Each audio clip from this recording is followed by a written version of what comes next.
शादी के बाद एक इंसान को हवस की ऐसी भूख लगी जो अपनी भूख को मिटाने के लिए अलग अलग औरतों को किडनैप करता था और उनके साथ जोर जबरदस्ती शारीरिक संबंध बनाता था। जब उस औरत से उनका मन भर जाता था तो वो उस औरत को मौत की नींद सुला देता था और दूसरी औरतों को किडनैप करके लाता था और उसके साथ भी जोर जबरदस्ती करता था और लगातार कई महीने तक शारीरिक संबंध बनाता रहता था और उसे भी मौत की नींद सुला देता था जब उसका मन उस औरत से भर जाता था। तो आखिर ये इंसान कैसा था और किस विचारधारा से ये प्रेरित था कि इसके मन में ऐसे कुकर्म पनप रहे थे, ये जानने के लिए इस वीडियो से जुड़े रहिएगा। नमस्कार, आदाब, सलाम, सत श्री अकाल। मैं हूं विकास वैभव और आप देख रहे हैं क्राइम प्लेस।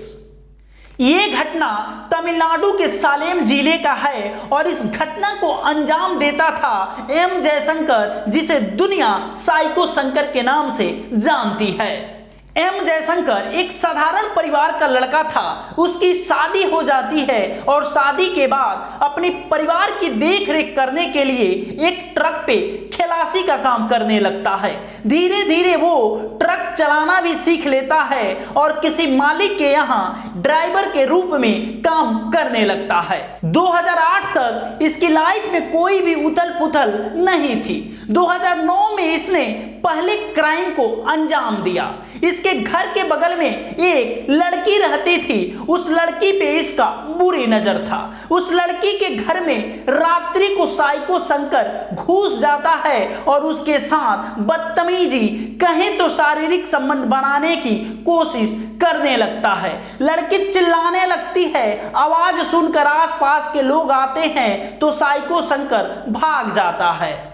ये मामला पुलिस चौकी तक जाता है और पुलिस वाले साइको शंकर को ढूंढने लगते हैं, लेकिन साइको शंकर कहीं नहीं मिलता है और उसके आसपास के इलाके में ही ऐसे ही वारदात, कहें तो 12 औरतों के साथ दुष्कर्म होता है, शारीरिक संबंध बनाया जाता है। पुलिस चकरा जाती है कि आखिर ये कौन कर रहा है।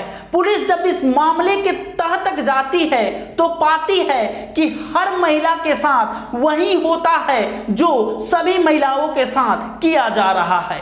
सबसे पहले उस औरत को किडनैप किया जा रहा है, उसके बाद उसके साथ शारीरिक संबंध बनाया जा रहा है, फिर उस औरत को मौत की नींद सुला दिया जा रहा है। सभी मामले में यही पुलिस पाती थी। पुलिस समझ नहीं पा रही थी कि इस घटना को अंजाम देने वाला कौन है, एक गिरोह है कि ये कोई व्यक्ति है। आसपास के इलाके के कुछ लोगों ने बताया कि रात्रि में एक इंसान लेडीज पर्स लगाकर रात्रि में सड़कों पे घूमता रहता है। ये इंसान कौन है और आखिर ये लेडीज पर्स क्यों रखता है अपने पास? तो उस लेडीज पर्स में वो एक कुल्हाड़ी रखता है और उसी कुल्हाड़ी के सहारे औरतों को जोर जबरदस्ती करके उनके साथ शारीरिक संबंध बनाता है और उन्हें मौत की नींद सुला देता है। ये सब घटना को अंजाम देने वाला कोई और नहीं, साइको शंकर ही होता है। पुलिस की नजर साइको शंकर पे था तो साइको शंकर जैसे तैसे खुद को लुप्त, यानी कहें तो खुद को बचा के छुपा के रखना चाहता था, लेकिन हवस की भूख ऐसी कि साइको शंकर को परेशान करती रहती थी। हवस की भूख की आग में तिलमिलाता साइको शंकर रात्रि में घूम रहा था। तभी उसकी नजर एक महिला पुलिस कांस्टेबल पे पड़ती है। उस महिला पुलिस कांस्टेबल को वो किडनैप कर लेता है और जंगल में ले जाकर उस महिला पुलिस कांस्टेबल के साथ दुष्कर्म, शारीरिक संबंध लगातार कई दिनों तक बनाते रहता है। महिला पुलिस कांस्टेबल उसका विरोध करती रहती है, लेकिन उसके बावजूद भी अपने दम पे, अपने कुल्हाड़ी के दम पे जोर जबरदस्ती से उनके साथ शारीरिक संबंध बनाते रहा। पुलिस के हाथ पांव फूलने लगे कि आखिर महिला कांस्टेबल चली तो चली कहां गई। महिला कांस्टेबल का कुछ पता नहीं चल पा रहा था। बगल के ही जंगल में झाड़ी में उनका लाश लगभग 1 महीने के बाद बरामद किया गया। पुलिस वाले हरकत में आ गए और एक टीम बनाकर साइको शंकर की खोज में लग गए। साइको शंकर भी हरकत में आ जाता है और आसपास के इलाकों से फिर 12 औरतों को किडनैप करता है और जोर जबरदस्ती उनके साथ शारीरिक संबंध बनाते रहता है। उसमें कुछ बच्ची भी थी, कुछ लड़की भी थी, तो कुछ शादीशुदा औरतें भी थी। वो अधिकतर गरीब फैमिली की औरतों को निशाना बनाता था और कुछ सेक्स वर्कर को। लेकिन पुलिस ये बात समझ नहीं पा रही थी कि आखिर इसके पीछे हाथ है तो किसका है। पुलिस टीम बनाकर ढूंढने तो लगी साइको शंकर को, लेकिन साइको शंकर मिल नहीं रहा था। पुलिस साइको शंकर के मोबाइल ट्रेस करती थी तो पाती थी कि साइको शंकर दिल्ली में है। जब पुलिस की टीम दिल्ली पहुंचती तो साइको शंकर अपना फोन दिल्ली में ही फेंक देता था और मुंबई चला जाता था। जब मुंबई पुलिस की टीम पहुंचती तो पाती कि साइको शंकर मुंबई में भी नहीं है। जब साइको शंकर को पता चल गया कि पुलिस हमारी मोबाइल से मुझे ढूंढ रही है तो साइको शंकर अपने पास मोबाइल भी रखना बंद कर दिया। पुलिस साइको शंकर को गिरफ्तार करने में कामयाब होती है और 19 अक्टूबर 2009 को साइको शंकर को गिरफ्तार कर लेती है।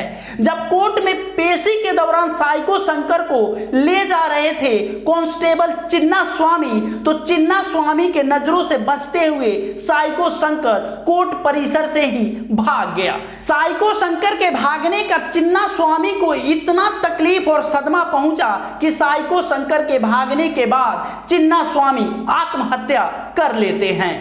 साइको शंकर भागकर अपने कुकर्म को छोड़ा नहीं और रफ्तार से कुकर्म करने लगा।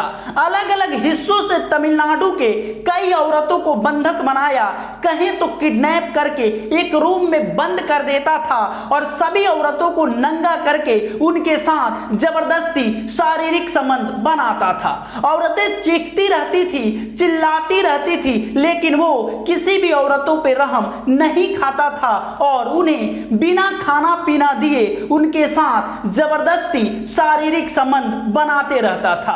जब साइको शंकर को पुलिस पकड़ के पूछ रही थी कि तुम ऐसा क्यों करते हो, तो साइको शंकर बोलता है कि अलग अलग औरतों के साथ शारीरिक संबंध बनाने में और उन्हें कष्ट देने में हमें बड़ा मजा आता है, इसीलिए मैं अलग अलग औरतों को किडनैप करता हूं और उनके साथ शारीरिक संबंध बनाता हूं। पुलिस की कई टीम तैयार की जाती है फिर से साइको शंकर को पकड़ने के लिए। पुलिस साइको शंकर को बताने वाले को 2.5 लाख रुपए का इनाम भी रख देती है। साइको शंकर इतना कुख्यात बलात्कारी हो गया था कि पुलिस अनाउंसमेंट कर दी कि कोई भी औरतें रात्रि में घर से बाहर न निकले। साइको शंकर का खौफ इतना ज्यादा हो गया था कि औरतों को सड़क पर निकलना दुर्लभ हो गया था। लेकिन साइको शंकर हवस की आग में जलता रहता था। साइको शंकर एक झुग्गी झोपड़ी देखकर एक औरत के घर में घुस जाता है। उस घर में एक औरत थी और एक छोटा सा बच्चा था। जबरदस्ती साइको शंकर उस औरत के साथ शारीरिक संबंध बनाने लगता है। औरत चीखने लगती है, रोने लगती है। ये देखकर उसका 6-7 साल का बच्चा भी रोने लगता है। साइको शंकर को गुस्सा आता है और कुल्हाड़ी निकालकर उस बच्चे को जान से मार देता है। शारीरिक संबंध बनाने के बाद उस औरत को भी जान से मारकर साइको शंकर वहां से भाग जाता है। साइको शंकर को ऐसी भूख लग जाती थी कभी कभी हवस की कि वो खुद को कमांड नहीं कर पाता था, रोक नहीं पाता था। साइको शंकर रास्ते से गुजर रहा था अपनी गाड़ी से, तभी उसकी नजर खेत में काम कर रही एक औरत पे पड़ती है। साइको शंकर उस औरत के पास जाता है और कहता है कि मुझे पानी पिला दो, बहुत जोर से प्यास लगी है। औरत बोलती है यहीं रुकिए, बगल में मेरा घर है, मैं लेकर आता हूं। साइको शंकर बोलता है कोई बात नहीं, मैं भी आपके साथ चलता हूं। साइको शंकर उसके साथ चलने लगता है और वो अपने घर से उसे पानी पिला देती है। फिर साइको शंकर उसके सामने प्रस्ताव रखता है कि मुझे खाना खिला देती तो बहुत अच्छा होता। महिला बहुत दयालु होती है और बोलती है कि बैठिए, मैं आपके लिए खाना लाती हूँ। महिला जैसे किचन में घुसती है तो साइको शंकर उसके पीछे पीछे घुस जाता है और जबरदस्ती उसके कपड़े साड़ी फाड़ के उसके साथ दुष्कर्म शारीरिक संबंध बनाने लगता है। चिल्लाने लगती है औरत, चीखने लगती है। गांव के आसपास के लोग आ जाते हैं और उस पापी को, उस साइको शंकर को पकड़ लेते हैं और पुलिस के हवाले कर देते हैं। तभी तक पुलिस को पता नहीं था कि ये आखिर है कौन। जब स्पेशल पुलिस की टीम पहुंचती है तो पता चलता है कि यही साइको शंकर है। पुलिस उसे हिरासत में लेकर जेल के सलाखों के पीछे भेज देती है। फिलहाल साइको शंकर अभी जेल के सलाखों के पीछे है। अब आप ही बताइए कि ऐसे हवस के भूखे इंसान के साथ क्या करना चाहिए। यही थी आज की कहानी। आप अपनी राय जरूर दीजिएगा और जाते जाते इस चैनल को सब्सक्राइब जरूर कर लीजिएगा। जय हिंद।